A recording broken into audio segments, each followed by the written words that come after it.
All right, so now that we've covered painting in a flat color, a lot of people have asked me to do my camo paint in a tutorial as well.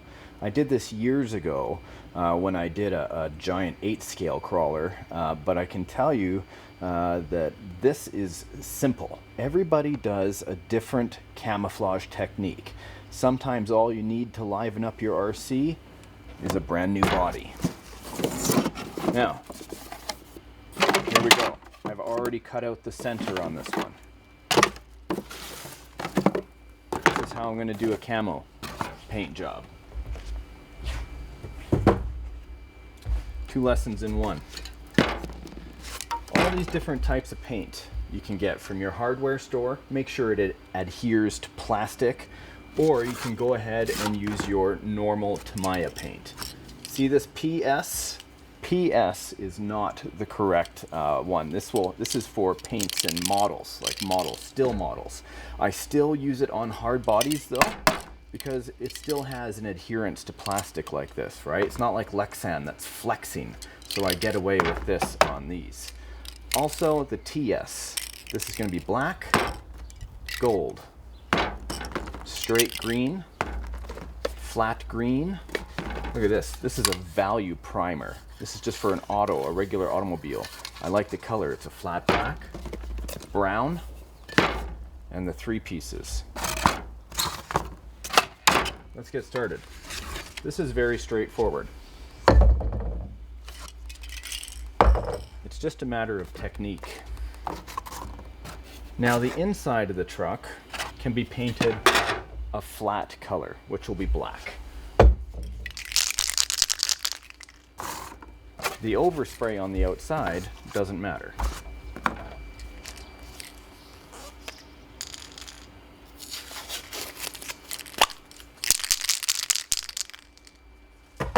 Here we go.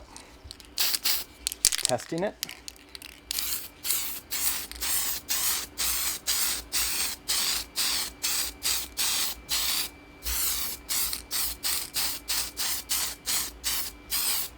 There we go. All in real time.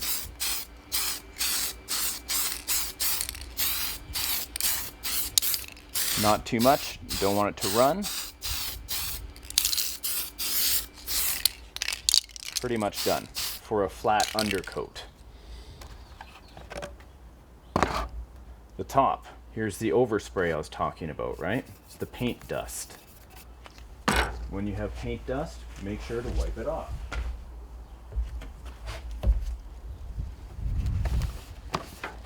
Some of it will continue to stick just because it is paint. But you see how much came off of that? Beautiful.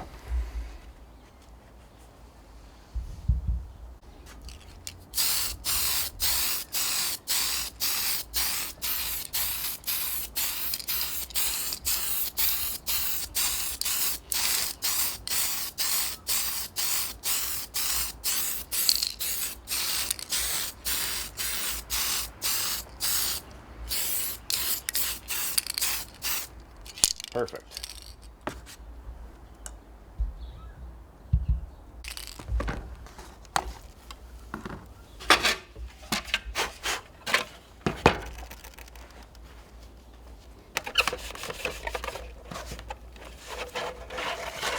Here we go.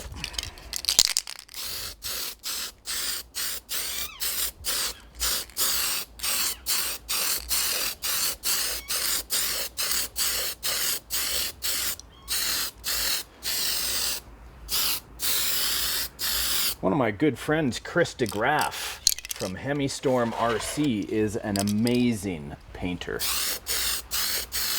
I'm going to put a link in the video description box because he has a YouTube channel that he shows how to do super cool detailed paint jobs. There we go. Beautiful. Just the underside. And I'll let that dry. Okay, now comes the super cool part. Black, all of the colors.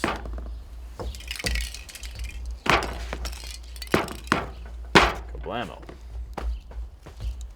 This technique is the part that everybody will do differently. Some people like to get in there with a paintbrush. Some people like to tape and do different kind of patterns, like a leopard and different things like that. I'm a little bit more like a bull in a paint shop, right? I don't have a lot of finesse when it comes to this, but I do have a technique that's just basically a crisscross layer over layer. Depends on the base color you want to go with. Because it's camo, I'm going to go with flat green.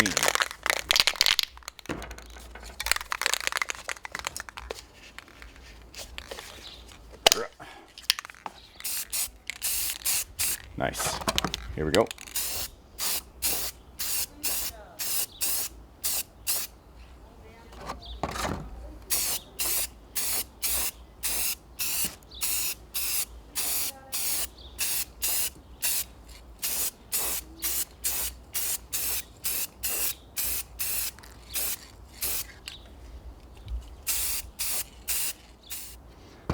There we go. Very nice.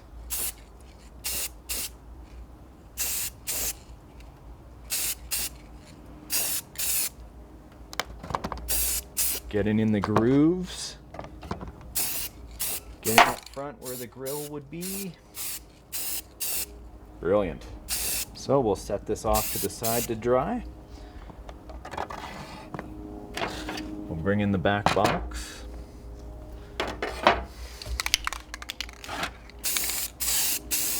Lay it on. Keep that steady pattern.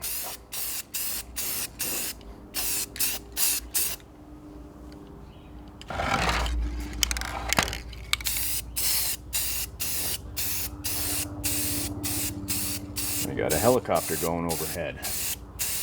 He's way up there.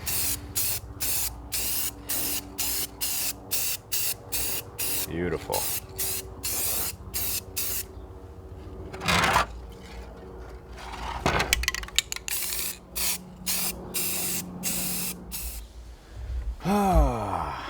That looks fantastic.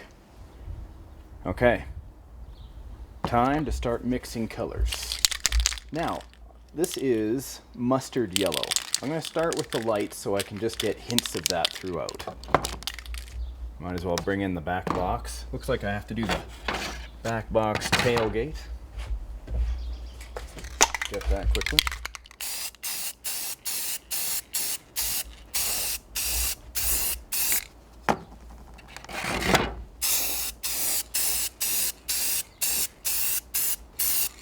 There we go. When it dried, it lightened up quite a bit. Plus, I missed quite a bit. Beautiful. Okay. Looking good. Now, one thing I like about camouflage is bringing the colors all the way through the truck. Somewhere around there.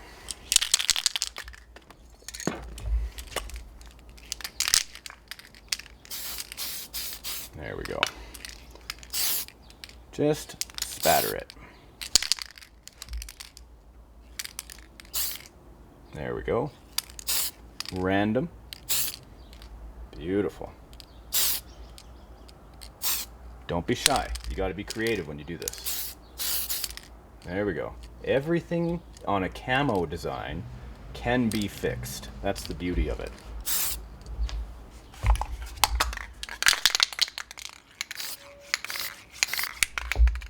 Just hinting.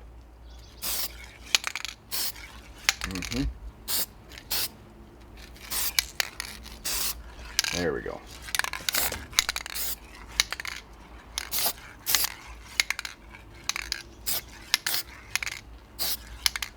Nice. Layers of color.